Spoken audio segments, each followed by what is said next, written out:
So good morning, everyone. Welcome to the OHCA Investment and Payment Workgroup. I'm Margaret Brandt, Assistant Deputy Director for Health System Performance here at OHCA, and I use she, her pronouns. This is our 24th meeting of the Investment and Payment Workgroup, and actually it's been a year since we've been focused on behavioral health. So thank you for joining, and as we always do, would love you all to introduce yourself with your name and your organization in the chat as we get started. I'll just walk over the agenda. So today, following introductions, we'll provide updates on the proposed behavioral health investment benchmark following the work group's discussion last month and meetings of the Healthcare Affordability Board and the Advisory Committee in the past few days. And then we will review your feedback and OHCA's responses on the proposed code set for identifying behavioral health claims. And before we sign off, we will preview upcoming topics for our next meeting. And as we usually do, here's just a brief recap of our meeting format. We appreciate all the thoughts and comments you all make in the chat. So just as a reminder, if you make comments in the chat, we review all of those, even if we might not be able to address them in the meeting itself. And of course, welcome workgroup members to come off mute, come on camera and participate in discussion. And so I'll move to our next slide, which is just a reminder of our workgroup members and the stakeholder perspectives they represent.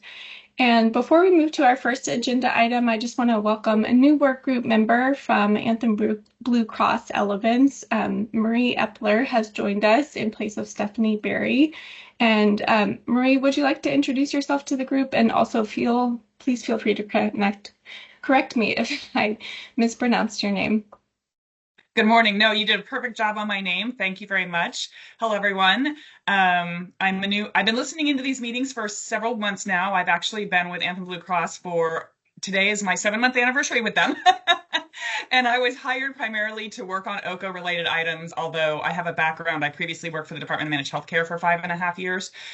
So I'm familiar with Knox-Keene. After that, I was actually in-house with Sutter Health for 14.5 years doing ERISA work, mainly self-funded group health plan work. So now I am back in the state law realm, and I'm looking forward to working with everyone and being an active participant in this group. So thank you very much.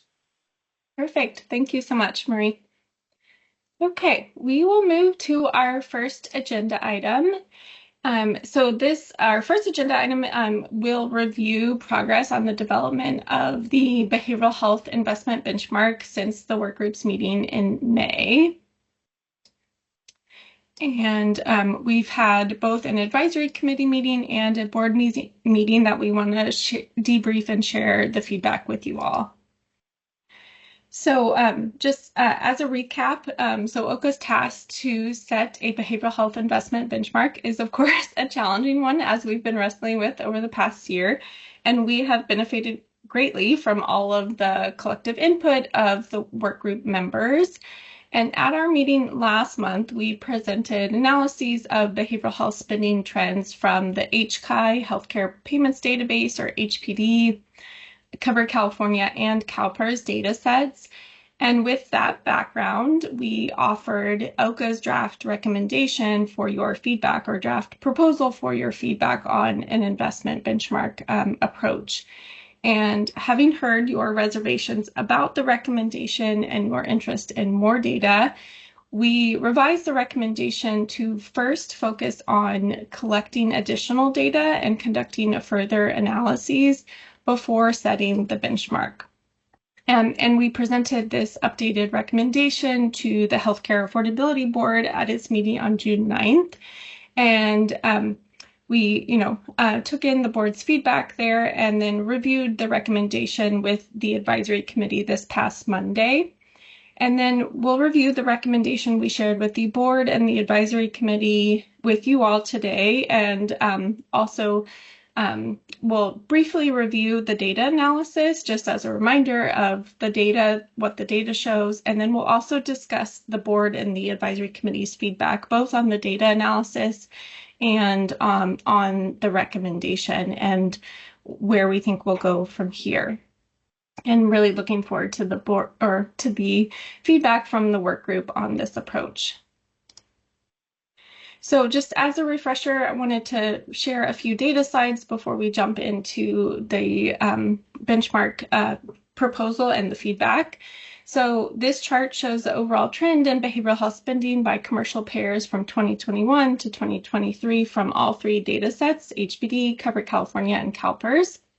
And the general trend is a steady increase in behavioral health spending as a percentage of total claims, ranging from about 5 to 8% over the period, depending on the source. And most behavioral health spending was in mental health care, with substance use disorder care accounting for a smaller share.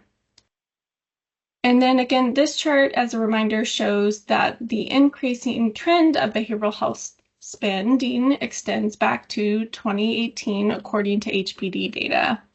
And outpatient community-based behavioral health spending, which is in the blue segment of the bars, has increased more rapidly, with the remainder of behavioral health spending increasing at roughly the same rate as total claims spending. So this is just a reminder of the increasing spending that we are seeing in the in-network outpatient community-based spend.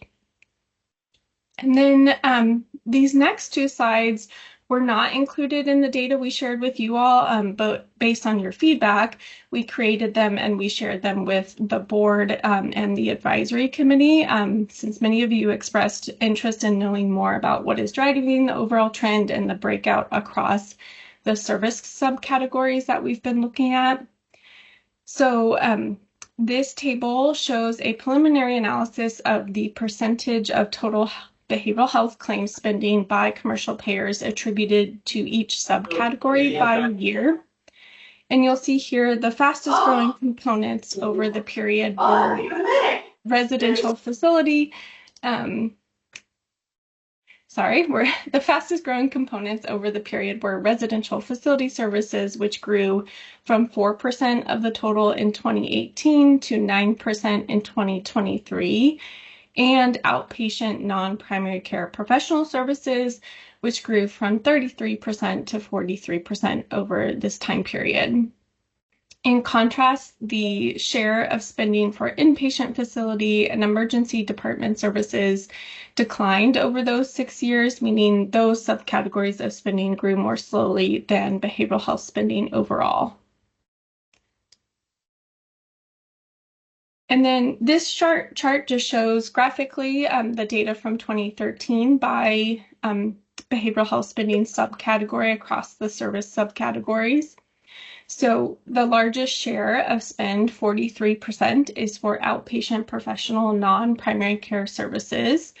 And combining outpatient professional, primary care, outpatient facility, and mobile services, the data show that the outpatient services account for more than half of commercial payers' behavioral health spend. So next we'll move into a summary of both the work group's feedback from last month, the board and the advisory committee feedback on the data presentation. So as I noted earlier, we presented the same analysis plus this breakout by service subcategory that we presented to the work group last month to both the board and the advisory committee over the past 2 weeks. And so like you, the two groups appreciated seeing the data on actual behavioral health spending from the HBD, Covered California, and CalPERS to provide some context about measurement and benchmarks. And while some work group members were positively surprised by the level of behavioral health spending and the increase since 2018 that the data showed, others said it was consistent with their expectations. And as with any data analysis, this presentation, of course, raised additional questions. And we've summarized some of these questions and feedback on this slide and the next slide. So work group, board, and advisory committee members are interested in knowing more about the factors driving overall trends and what the variation in spending is across payers. The board expressed interest in understanding more about the contribution of capitation payments to overall behavioral health spending, even if this is not in our analysis so far. And the advisory committee members said that they would like to see the division of spending by mental health and substance use disorder care at the service subcategory level. So those more detailed subcategories that we just looked at, the advisory committee was interested in seeing a breakout even further by mental health versus substance use disorder spending across those categories.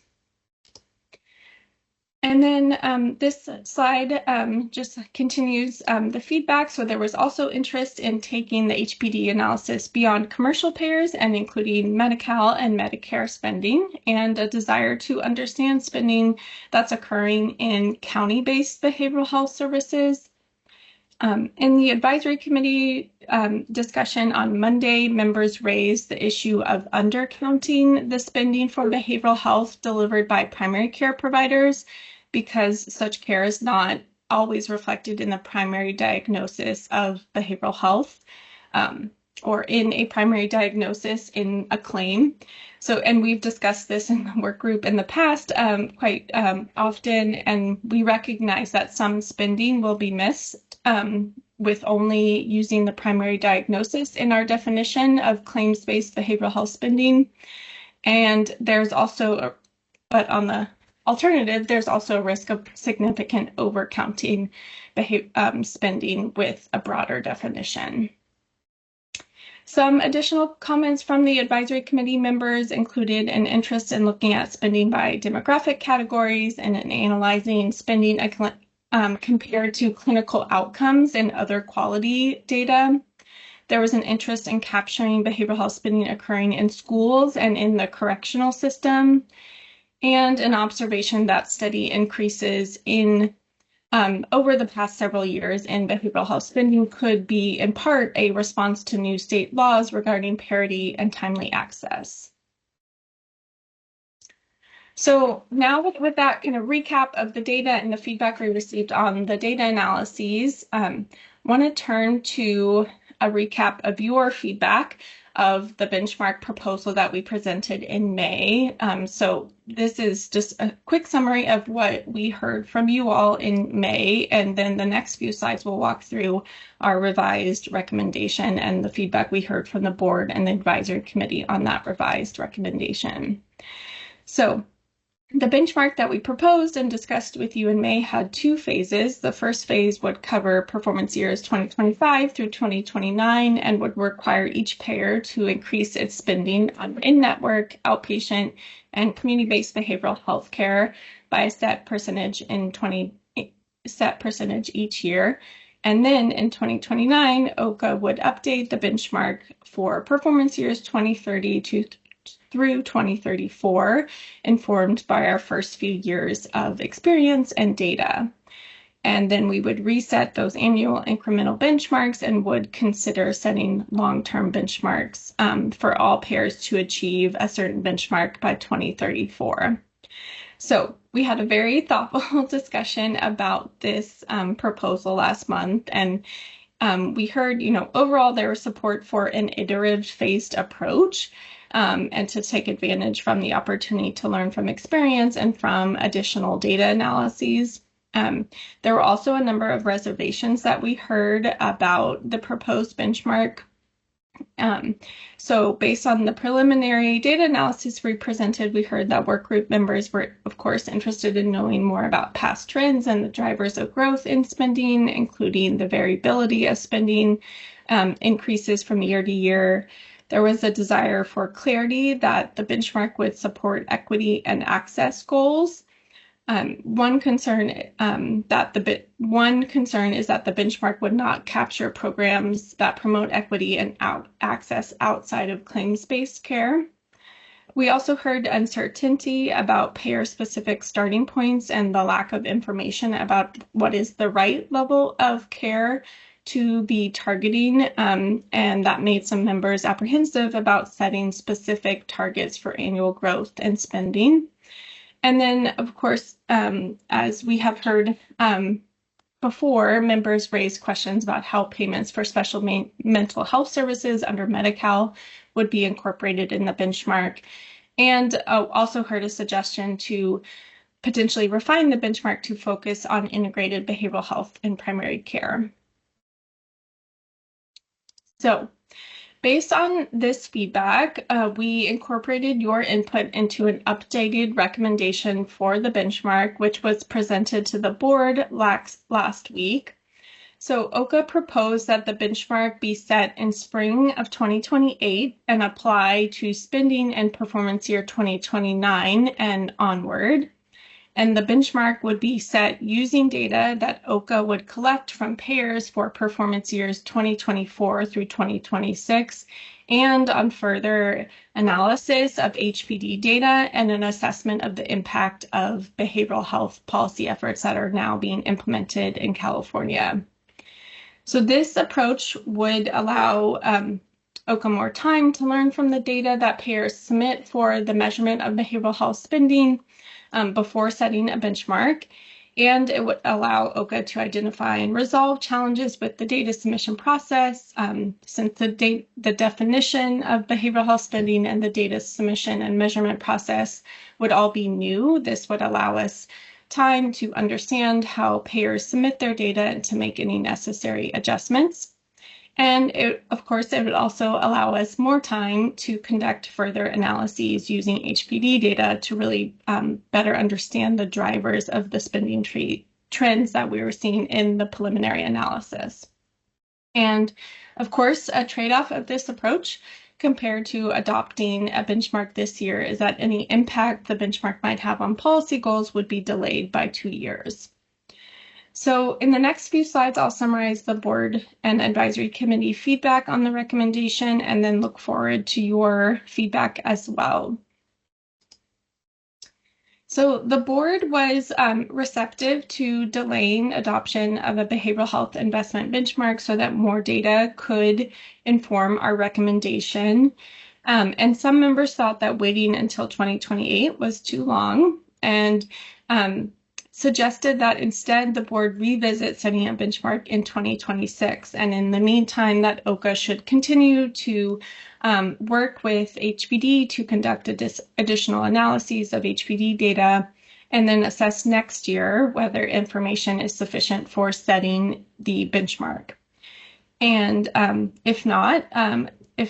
if folks don't feel that there's enough information to set a benchmark in 2026, then we would reconsider setting a benchmark again in 2027.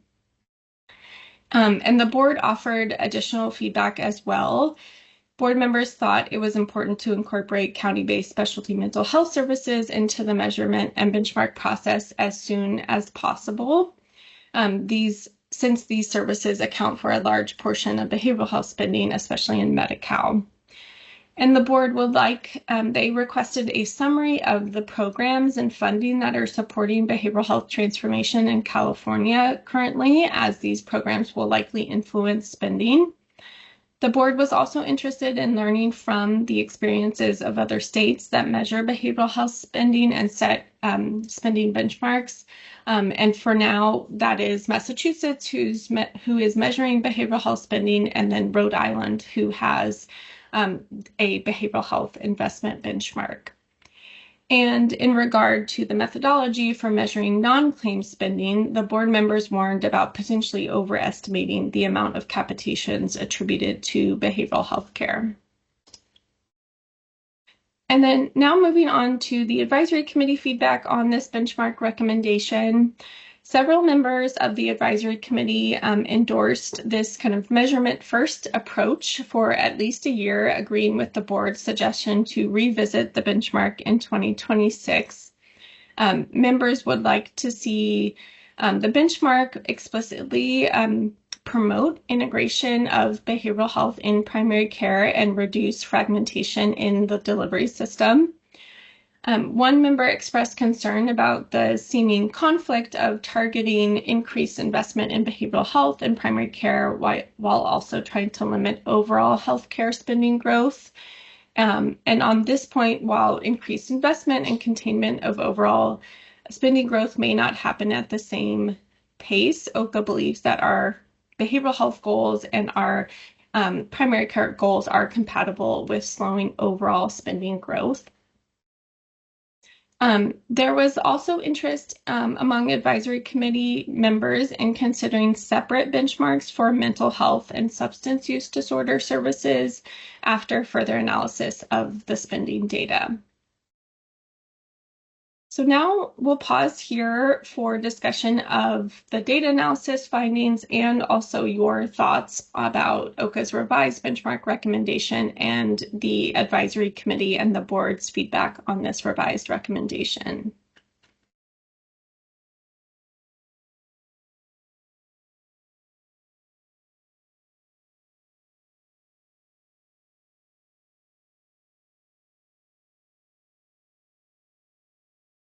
Thank you, Jeff. Any thoughts or any input from work group members? Margaretta, this is Yes, Carrie with CPEN. Can you hear me? yes, go ahead. Just to say, like, I think I appreciate that the board and advisory committee want to sort of shorten the period. So, and I support that. I mean, but to give yourself a year to try to understand or us to understand what's going on with the measurement, while continuing to move forward with what you know a spending uh, what targets could look like. I also support learning more from other states about how they're doing that measurement. So just yeah, in general, support that direction. Thanks. Thank you, Carrie. Vicky, yes, please go ahead. First of all, I want to say how responsive the presentation is to all the things we threw at you last time. So I really appreciate the thoughtfulness for the approach that you took in answering those things.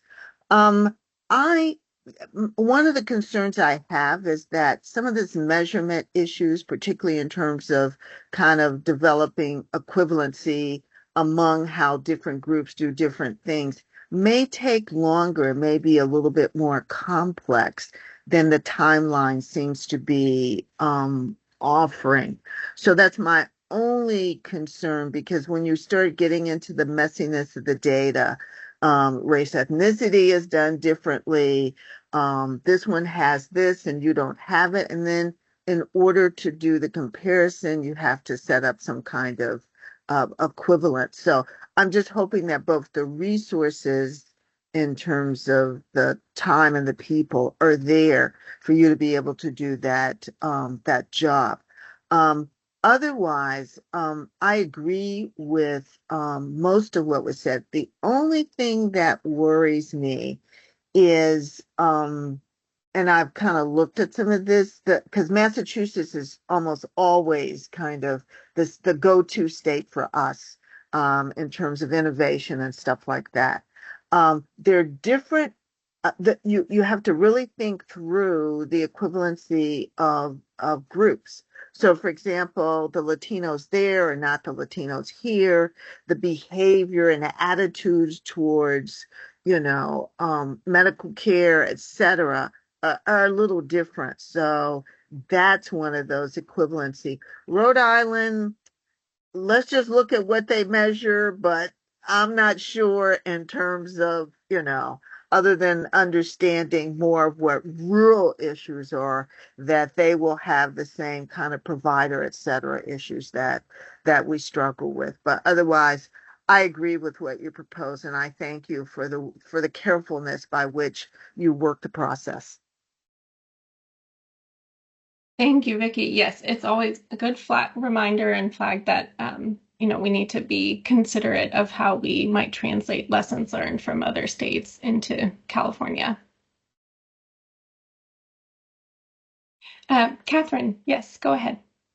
Hi, thanks. I missed the May meeting. Sounds like it was very busy, and so appreciate the catch up in particular since I wasn't there, although I've been following along. So just a couple comments. The thing that concerned me most when I looked at the report out from May was the delay till 2028. So appreciate and support the board's recommendations around revisiting 2026 and then 2027 as needed. I think we're going to need to continue to look, and I think it's going to be a long time till we have all the data we want, and so we're going to need to make hard calls, I think, about moving forward, even in the absence of perfect data.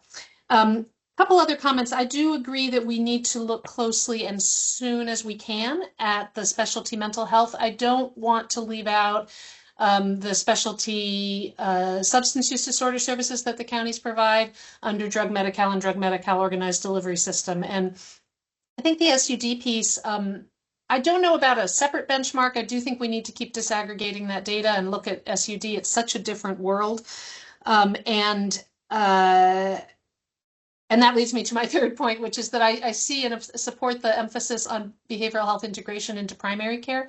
I think that is kind of the world we want to move to, and want to caution that we have not yet seen a lot of integration of SUD care into primary care. So that leaves out a big need. And we always will need that specialty system. So want to make sure we're not over-indexing toward people with relatively less acute conditions that can be treated in primary care, and leaving out people with more serious illness who may be outside that system, either in commercial or in public insurance.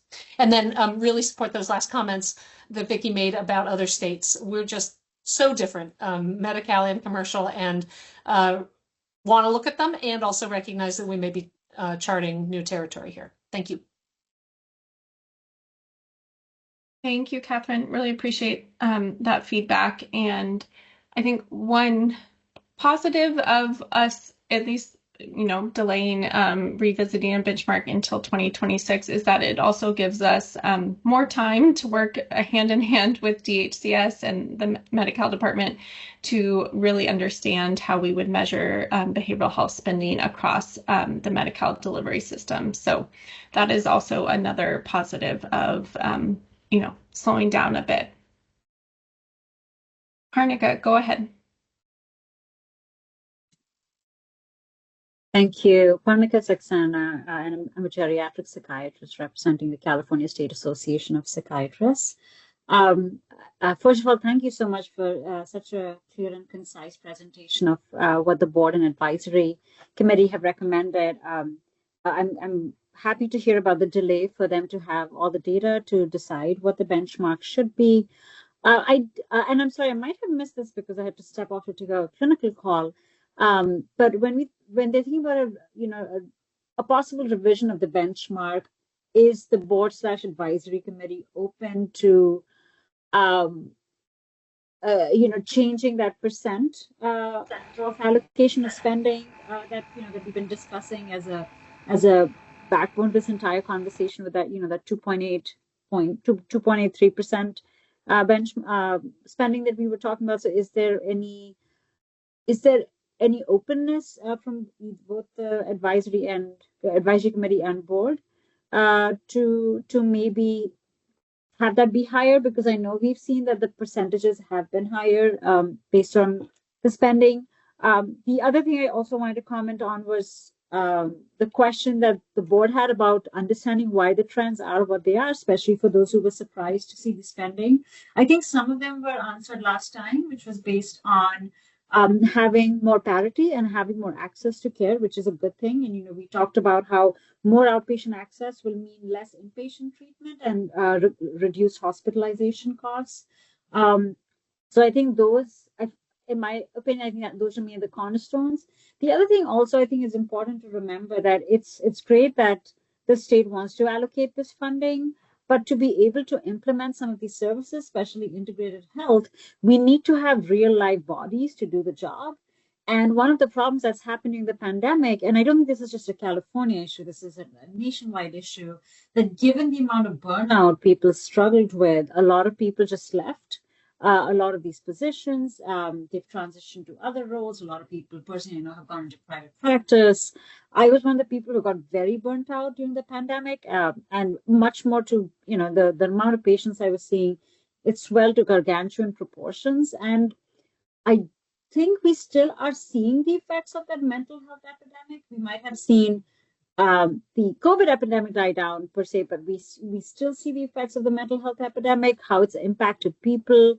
It's impacted people from a socio-demographic standpoint. In older adults, we've seen the epidemic of loneliness get even more worse. And loneliness is not just a problem for older adults, but for patients with severe mental illness as well.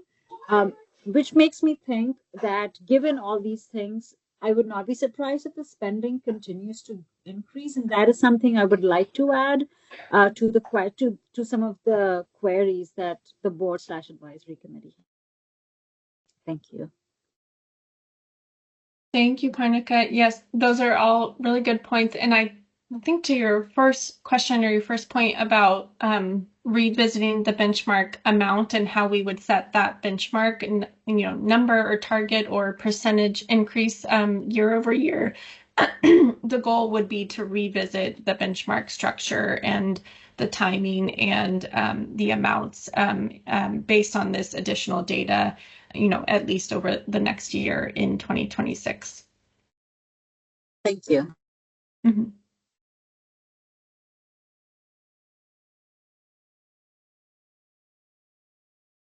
Are there any other questions or suggestions or thoughts from work group members about this recommendation? Yes, Kirsten, go ahead.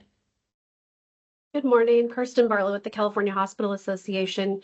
I know the last several slides talked about what, just trying to make sure I understand the process, that staff brought to the board a recommendation. Subsequent to that, the advisory committee met and you got feedback in both locations.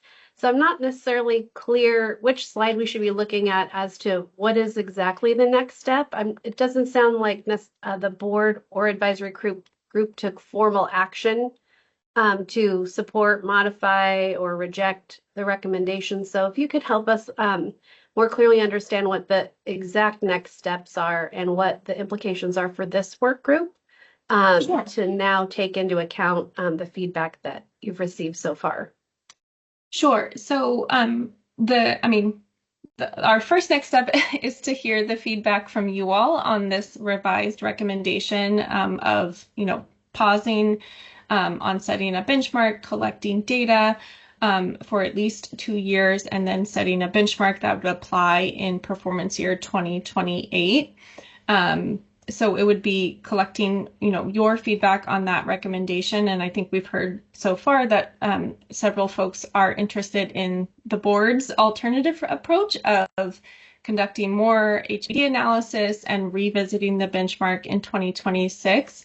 So based on all the feedback we've heard from the board and the advisory committee from you all today, we would come back with a more, formal next steps and proposal in July to share with the work group. And, I'll just preview, it looks like we are leaning towards pausing on setting a benchmark for at least another year, conducting more HPD analysis, and coming back to revisiting the benchmark discussion later in 2026.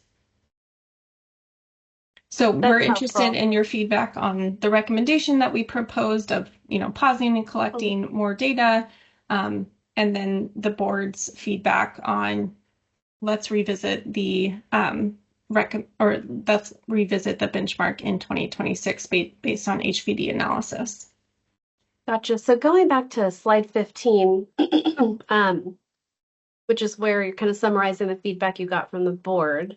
Can we talk a little bit about some of their feedback to maybe just go into a little bit more detail for those of us who were not participants of that board meeting?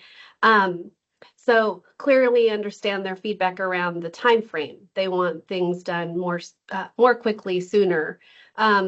My recollection, though, correct me if I'm wrong, is that HPD data is really just a look at commercial healthcare payments made. And they do indicate, and I think you've heard from this work group, an interest in looking at Medi-Cal, and it says sooner than later, which I don't believe would be captured in HPD data, right? So what is the staff feeling around how soon the board or advisor group want an analysis to really begin, and for this work group to start looking at what DHCS has available around Medi-Cal delivery of mental health and SUD spending.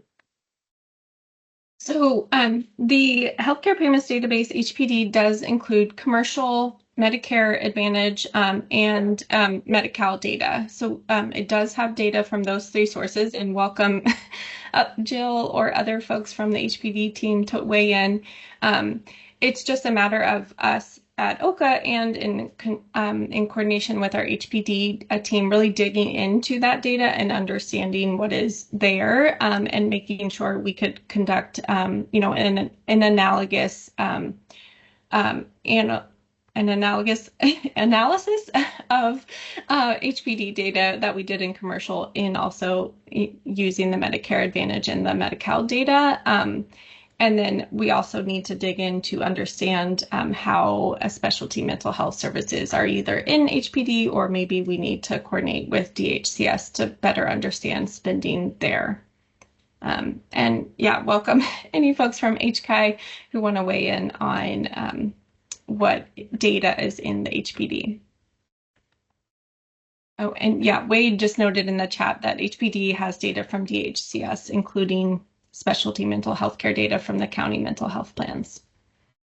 So, but I would note that none of that has been analyzed to date or publicly reported on. So just in terms of, managing expectations, there is a process of kind of digging into that data, seeing it for the first time, understanding what's there and what's not, working through the issues.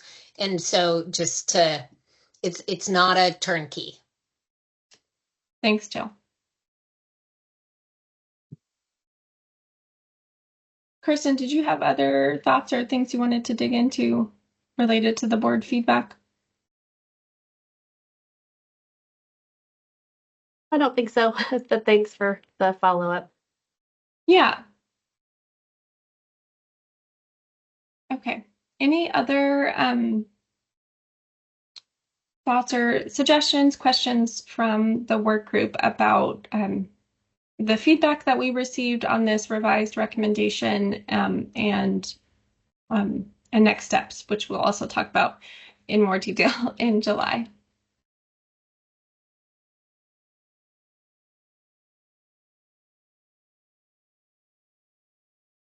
Okay, well, we are looking forward to coming back with like a more formal set of next steps related to HPD analysis and the behavioral health investment benchmark in July, and also really moving forward with our measurement work, which turns to our next agenda item, which I will pass it over to Debbie to walk through the proposed behavioral, or the feedback that we received from you all on the proposed behavioral health code set to support our measurement efforts.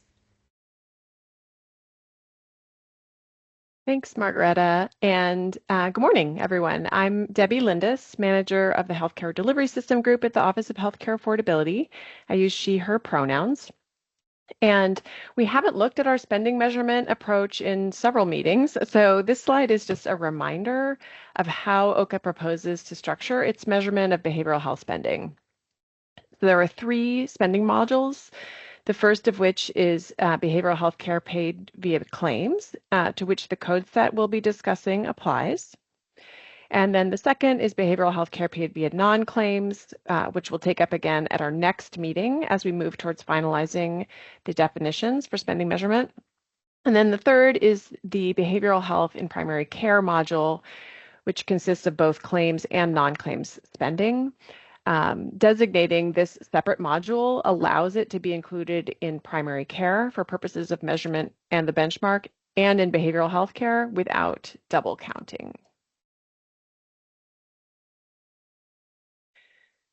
So now to go over the feedback we received from you all on the claims code set. And first, many thanks to everyone who reviewed the proposed code set and offered such thoughtful comments. So for purposes of summarizing it, we have grouped the feedback into a few areas that we'll go over on the next several slides. So first, workgroup members commented on the appropriateness of including specific drug codes that may be used for non-behavioral health conditions or for multiple indications. And OHCA has reviewed these suggestions with a clinical expert, and we plan to keep drugs with more than one indication on the list if at least one of the indications is for a behavioral health condition. And as we've discussed before, OHCA recognizes that inclusion of some of these drugs will result in some amount of overcounting prescription drug spending on behavioral health. And we want to note that we do not plan to include pharmacy spending in the behavioral health benchmark.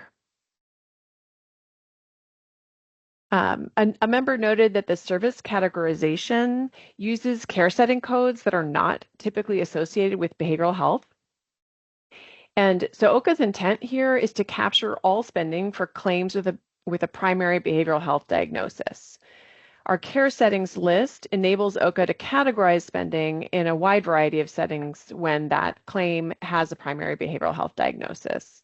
So the diagnosis requirement should limit the inclusion of spending in those non-behavioral health settings. A few workgroup members questioned the inclusion of diagnoses related to autism and dementia.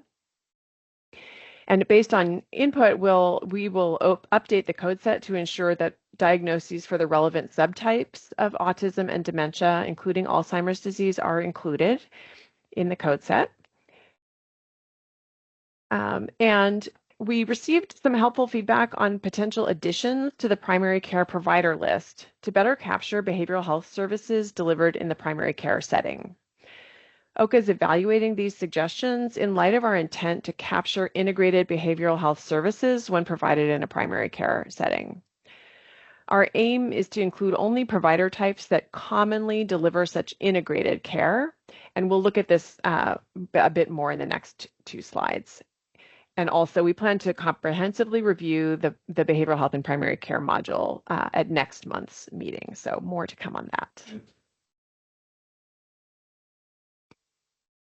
that. So here's a reminder that OHCA's behavioral health methodology does not limit the definition of spending by provider type. And that's to ensure that we capture innovative behavioral health service delivery and that we align with the no wrong door policies. So the expansion of the primary care provider taxonomies, and in particular decisions about which taxonomies to include, will not affect the measurement of total behavioral health spending.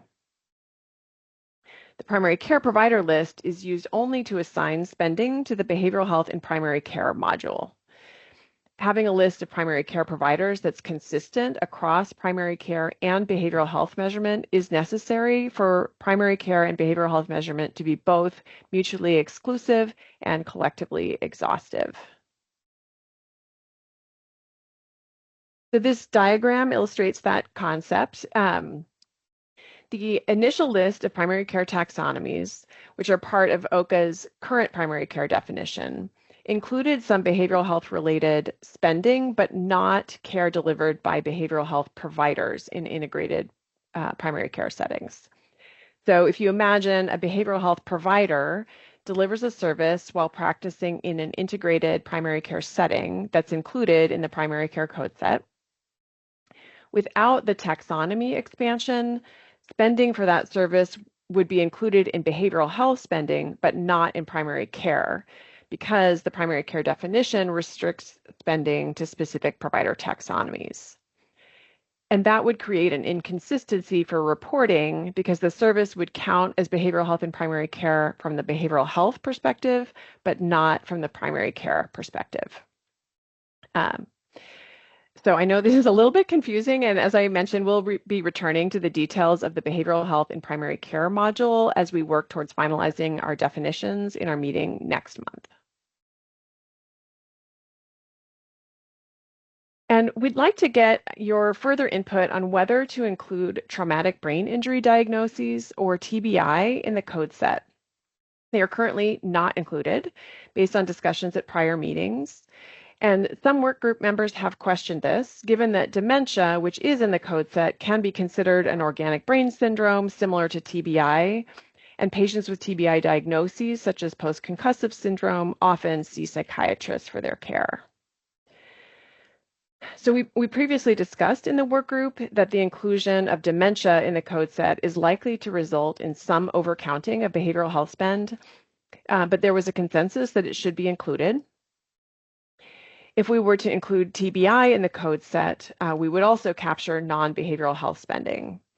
And we want to note that TBI is not part of the Milbank code set or the code sets of other states that measure behavioral health spend.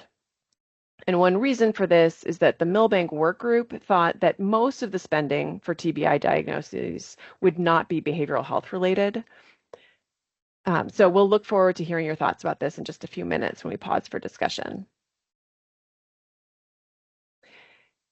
So a few additional areas of feedback we wanted to highlight are that workgroup members commented on the appropriateness of including a number of specific diagnosis, service, drug, care setting, and provider codes. And we're reviewing all of those, and we'll consult with clinical experts when necessary. We wanted to note that some of the codes members singled out have a particular context for being included. So one example is the diagnosis code Z1389, which a member pointed out is not used exclusively for behavioral health screenings. However, we learned from the Wright Institute that this code is essential to claims for the use of in integrated behavioral health settings of the screening, brief intervention, and referral to treatment, or SBIRT, and for screening for adverse childhood events, or ACEs. So it seemed like an important one to include. Members had questions about codes that might not be covered by a specific payer. And OHCA's response here is that payers vary in their coverage and reimbursement for certain codes, and that including the diagnoses in the code set might encourage payers to cover them. So we'll continue to include those codes that may not be covered by all payers. And then we'd like to continue to discuss how the codes are organized into subcategories. As a recap, the subcategories do not affect the overall measurement of spending, but only affect how it's grouped for analysis. So in the current categorization, spending that doesn't fit into any specific subcategory goes into an other services category, but it's still counted. And so the categories are important to our understanding of where behavioral health spending occurs. We want them to be clearly defined for data submitters. And so we'll revisit them in just a moment and share a change that we're proposing. So here are those reporting categories and the service subcategories within them as they're currently configured. The subcategories are defined by combinations of service codes, place of service codes, and revenue codes. The outpatient professional primary care subcategory also adds provider taxonomy, as I mentioned for the primary care module. The subcategories roll up into more aggregated categories which can be used for reporting. So OHCA is proposing to replace the current community-based mobile clinic services subcategory with a crisis care subcategory. These two subcategories overlap in the services they include, but crisis care is broader and reflects a California policy priority to prevent suicides and address and treat mental health crises. Crisis care also reflects national policy priorities outlined in the Substance Abuse and Mental Health Administration, or SAMHSA's, recent guidelines for a coordinated system of behavioral health crisis care that doesn't rely so heavily on law enforcement. So including this subcategory would allow OHCA to monitor and track spending for crisis care. Guidance from the Department of Managed Healthcare this past March reminded commercial health plans of their obligation to cover crisis services as mandated by AB 988, which was passed by the legislature in 2022. And here are just some of the codes that would be part of the crisis care subcategory. The service codes include crisis hotline and intervention services, and other services included in the Department of Managed Healthcare's March 2025 all plan letter that, again, provides guidance regarding the obligations of health plans related to behavioral health crisis services. So these services would be included in the crisis care subcategory regardless of where they're delivered. And so with that review of the code set feedback, we'll pause to hear your thoughts about the code set and our proposed responses to your feedback. We're interested in all of your feedback and specifically would like your input on whether to include or exclude traumatic brain injury diagnoses from the code set, and also on our proposal to add a crisis care subcategory to replace the community-based mobile clinic services category. So with that, I'll welcome chat or live comments. Vicki. I just have some questions that I'm pondering. I remember when I read this stuff, I didn't do a response because I wasn't sure how helpful I could be, but they're just things that keep nagging at me.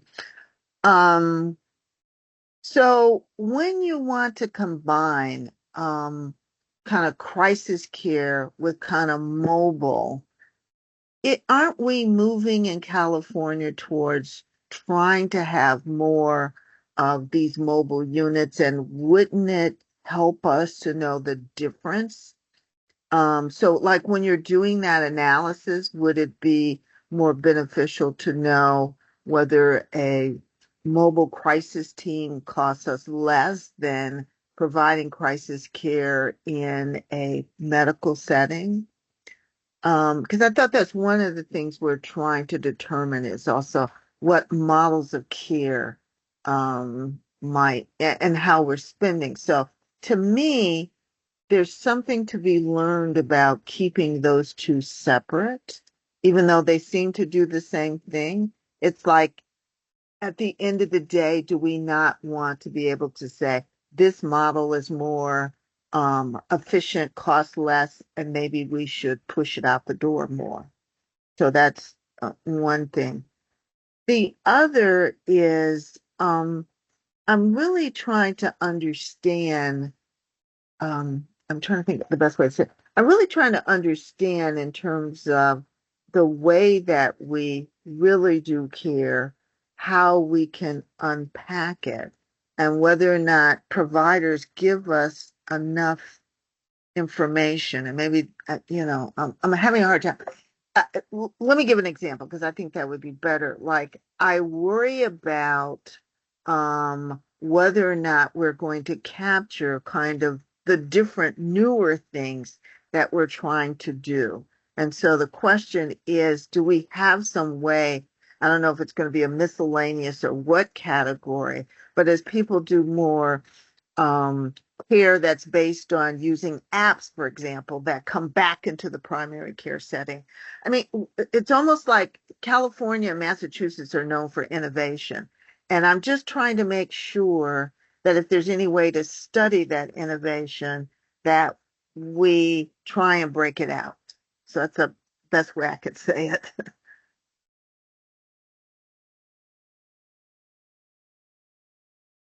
Yeah, thank you for that input. And I think we do have opportunities to study some of these things in more depth with analysis of the HPD data that is different from what OHCA collects. So OHCA is collecting aggregated data from payers. And so some of those more nuanced questions about how we're delivering care may be better answered with kind of supplemental analyses of the HPD data, but appreciate our desire to capture sort of how care is being delivered and how we're innovating in our measurement. Can I ask just one more thing, and that is about whether crisis care captures things that go on in our state and local jails and incarcerated settings. Will we, it's always been a problem. We don't have good data on suicide, for example, that occurs in incarcerated settings. So what's the extent to which those settings you will be able to have data? That takes us out of the, I know I asked a question before, so I said, well, we're not doing the Fed stuff, but we do have jails and prisons California is one of the places where we expanded in that in an earlier era. So are we going to be able to have access to that?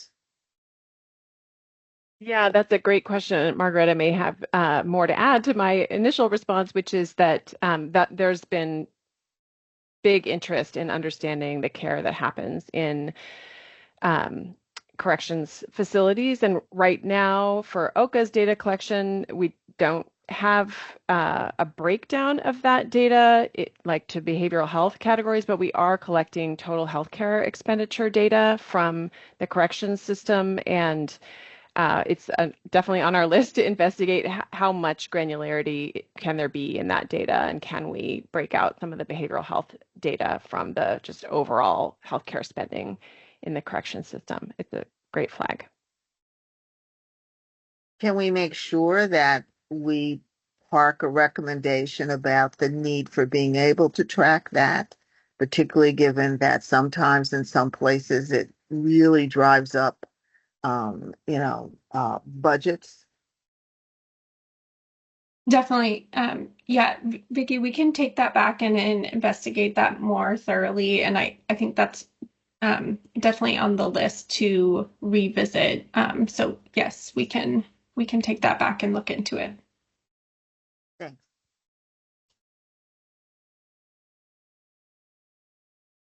Parnika?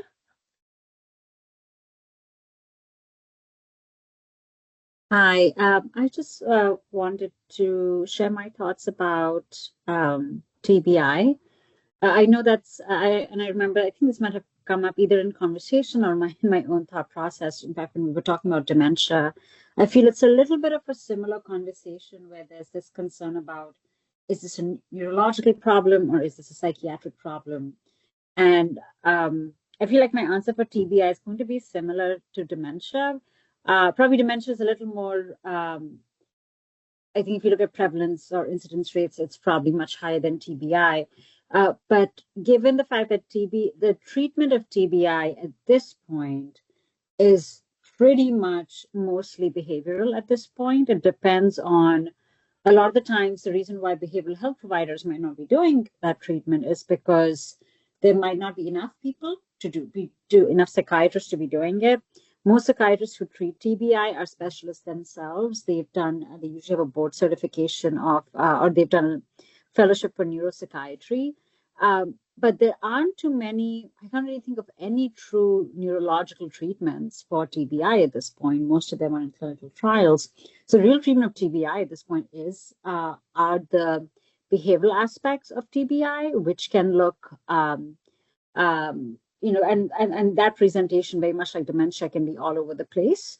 You can have a presentation that looks like depression. You can have a presentation that looks like mania. It can look like psychosis. We know that there's a very high risk of mortality associated with TBI, not because of the neurological illness only, but also because of the severe mental health repercussions of what happens when people have a TBI. So my vote would be to include TBI, even though I know other states have been not very clear-cut about whether it should be included or not included. And as a psychiatrist, I think just because I'm a geriatrician, with that extra training of neurology, I do end up seeing patients with TBI. I end up seeing older adults, obviously. But at least at this point, unless some major improvements happen, my understanding is that a lot of the treatment really is mental health related. So I think it should be included.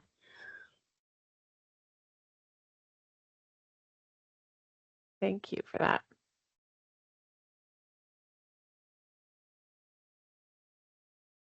I guess, Debbie, Parnika, that's very compelling what you're saying. I also think a lot of the more common TBI is around, cognitive impairment or sort of, attention deficits, and often cared for and more.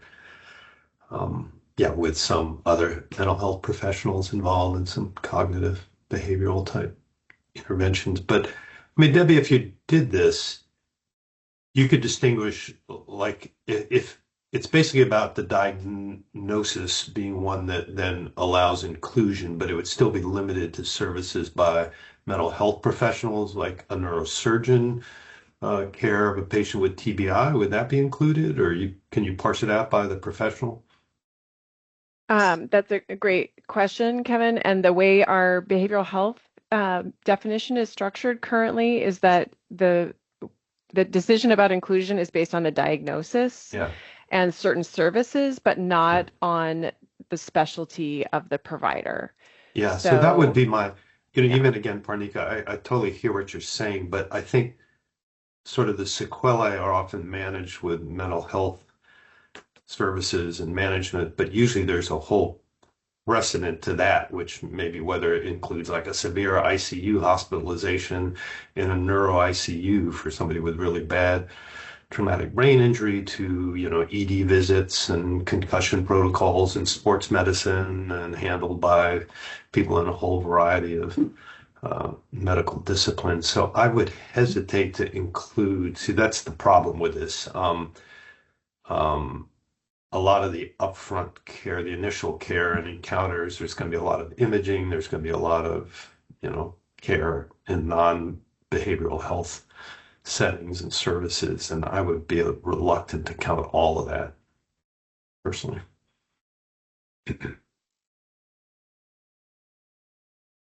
Yeah, thank you. That is it. It is very tricky, and there are certain services that wouldn't be included, like advanced imaging, as not in our code set, but professional services for if the primary diagnosis is on our list would all be included. Yeah. Cool.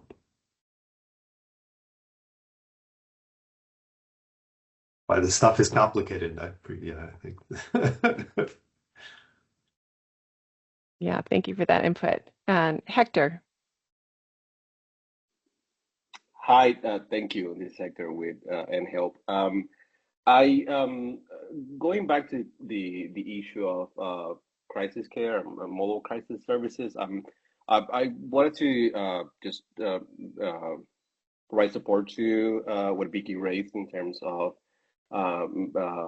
making those distinctions and measuring where these services where most of these services are happening.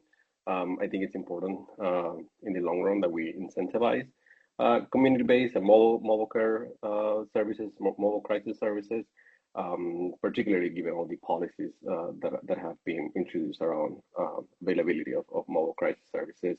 So I understand the difficulty with this and that we want to measure everything. So it sounds good to me to include all these codes, but I do think it's important to make the distinction so we can measure where this is happening. And I'm having a little bit of trouble sort of conceptualizing the categorization here, because now that if it's going to be crisis in general, that to me sounds more like an emergency situation.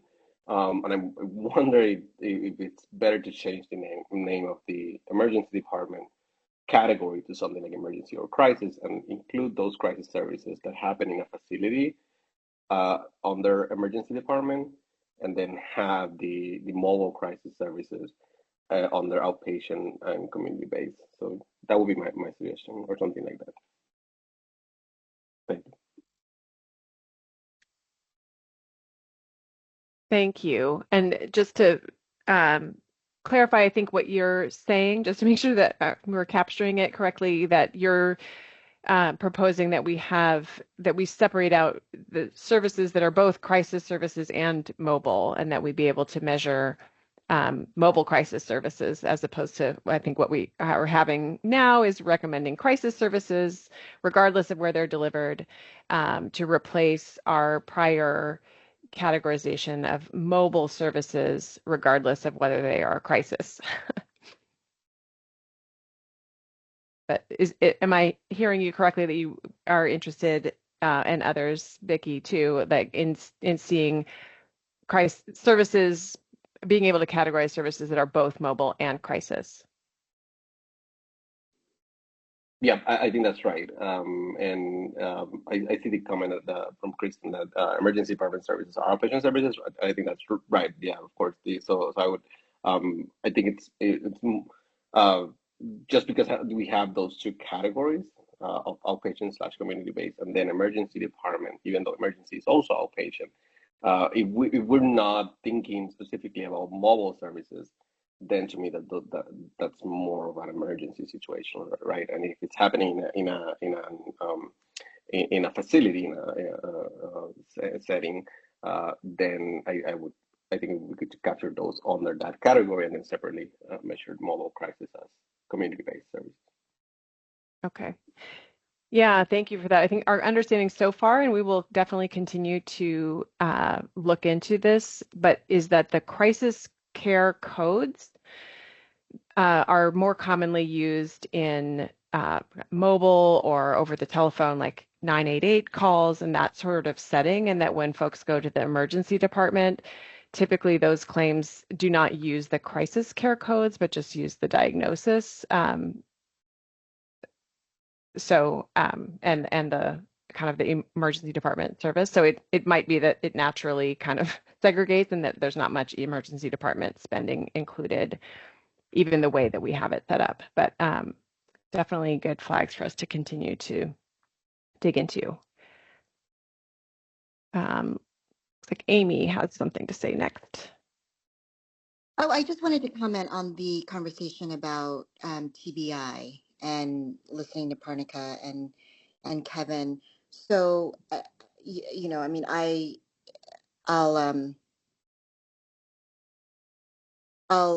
don't have experience diagnosing kind of neurobehavioral deficits in TBI. I mean, I guess as a family physician from just a, you know, high level, yes, in terms of language difficulties, memory impairment, attention deficits, you know, executive function impairment, and any like social emotional dysfunction, we can diagnose. And I think based on our criteria of income, you know, incorporating this in a behavioral health payment model, we'd have to go with diagnoses. And so I don't, you know, I think the other diagnoses that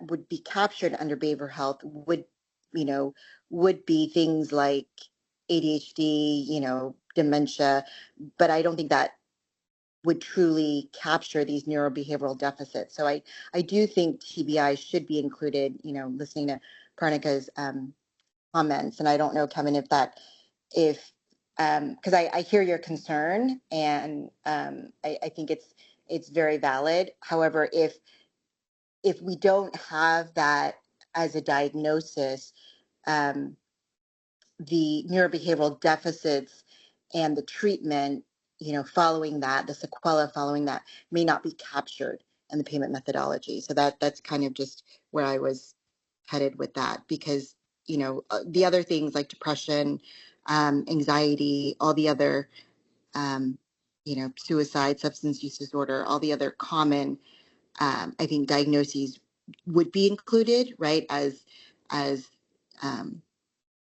overlaps between TBI and behavioral health conditions, but I think it would be beneficial to include TBI.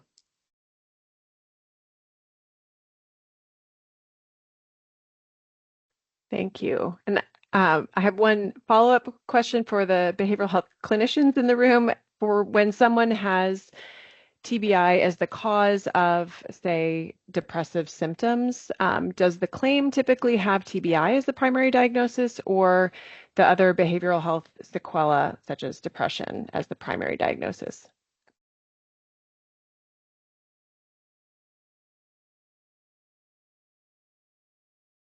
Oh, I think Parnica had to go, so she might be the one who could answer that question. I was going to let her answer. I would think it would be depression, Debbie, but again, she's the one that sees these more than I do. Yeah. Okay. Well, we'll continue to follow up on how we can, you know, try to refine this so we can capture the behavioral health related spend without too much overcounting of medical spend. Right. Exactly. The overlap. Yeah. Yeah. Thank you. And Kirsten. I think maybe at a future meeting, a helpful exercise for this work group to provide input on would be to talk about the reporting categories and then the service subcategories with a separate conversation for mental health and a separate conversation for substance use disorder. Because I do think that using behavioral health, there can be a tendency for us to really just think about psychiatric needs, mental health needs, crisis for suicide. So, for example, in an emergency department visit, the reason an individual might be there for a mental health service might be very different from the reason a person might be there for substance use disorder needs. Similarly, residential and other outpatient levels of care really are different for mental health compared to substance use disorder. So, would urge us to make sure that we're looking at national best practice standards in the treatment of substance use disorders. The ASAM criteria have a very clear and easily understandable level of care continuum that includes things like partial hospitalization and intensive outpatient programs, which really I don't know how those are or aren't even captured along these general reporting categories and service subcategories. So again, here would just really urge us to step back and kind of look at both mental health and substance use disorder somewhat separately, because I think the services people receive can be very distinct, even if some of the broader terminology sounds the same. They're very different. And we have so few substance use disorder treatment programs and facilities available in comparison to mental health. And I know we all share the goal of really wanting to see people have more access and see more spending on some of those really important levels of care for substance use disorder.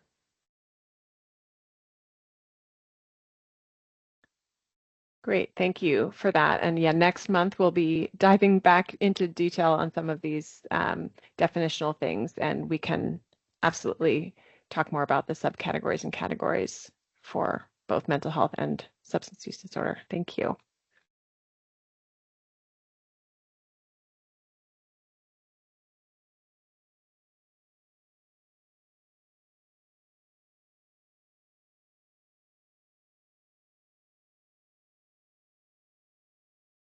Are there any other thoughts from work group members just about the general code set, the inclusion or exclusion of TBI, and the crisis care subcategory?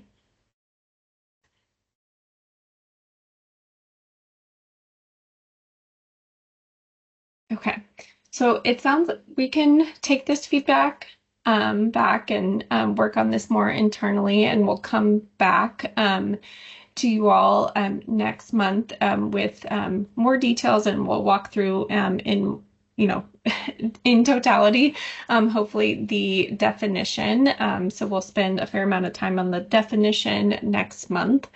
And it sounds like folks are interested in still like kind of massaging or figuring out how to capture mobile services and crisis care potentially distinctly. So we will look into that as well. And then just did want to emphasize something Vinayak put in the chat is that, these service categories are and subcategories are kind of the overarching categories and subcategories that we're looking to capture via OHCA's data collection. And then if there are really, nuanced, detailed, specific questions about like a specific service or the utilization of a specific service, we can complement OHCA's broader total spending data collection with more detailed analysis in the healthcare payments database. So just wanted to emphasize that piece. So I think, if no one has any other thoughts or suggestions related to the definition, we will take us to next steps and our preview of our next meeting. So as we generally do, this is a slide that shows our current timeline for our behavioral health work. So the main change you'll see here is that we no longer have a kind of check mark to seek board approval of the behavioral health investment benchmark this year. So based on the feedback we've heard so far from the board and from you all, we we'll come back to you all with a more formal set of next steps and process moving forward over the next year. So, and over the next several months with you all, we will focus on finalizing the definitions and the code set that data submitters will use to begin reporting behavioral health spending. And we are working towards folks starting to report behavioral health spending to OHCA next fall, in fall of 2026. So in July, the plan is for the work group to work on finalizing the definitions and the code set, including the behavioral health and primary care module that we discussed a bit today. And the definitions and code set will be presented to the board either in July or August, and will be also posted for public comment. And I'll note here also the board does not have to formally adopt the definition. And then the plan is for the August work group meeting to wrap up on our behavioral health measurement work. And at their next meeting in September, the advisory committee will also receive a presentation of the definitions and code set and review feedback we received from public comment. And so just want to wrap up with a preview of today, or of next month's meeting. So for next month's meeting, again, we'll finalize the definitions and we will preview, we'll discuss the behavioral health and primary care module more. And we really thank you all for the great discussion today and the specific feedback. And we're looking forward to July's meeting and moving forward with finalizing our behavioral health spending definition. Since we have a bit of time, any other questions or comments before we wrap up? Margarita, maybe if I may, you know, this was really, again, another well done meeting, and I have to reflect a little bit given the moment we're in this country and this state.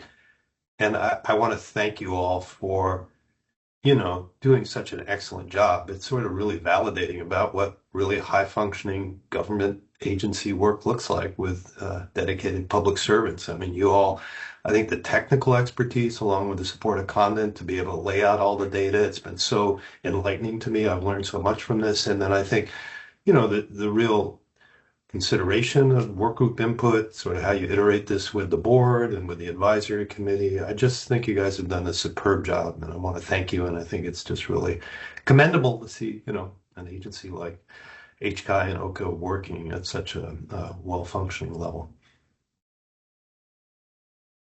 Thank you, Kevin. I really appreciate that. And it has been quite the team effort. And we so appreciate the engagement that you all and the feedback that you all share in the work group. It really makes our work better.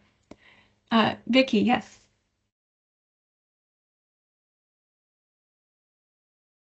Oh, Vicki, did you want to chime in? I just want to say that I want to agree with what Kevin's saying.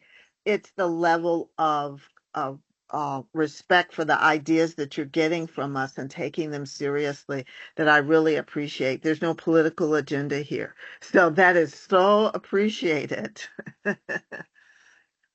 Thank you, Vicki. And yes, thank you all for all of the feedback. Yes, you know, it's what we're here for. It makes all of our work more robust. So thank you all, and we look forward to seeing you in July. And as always, please feel to reach out if you have any questions or comments before then. Thank you so much. Have a good rest of your day.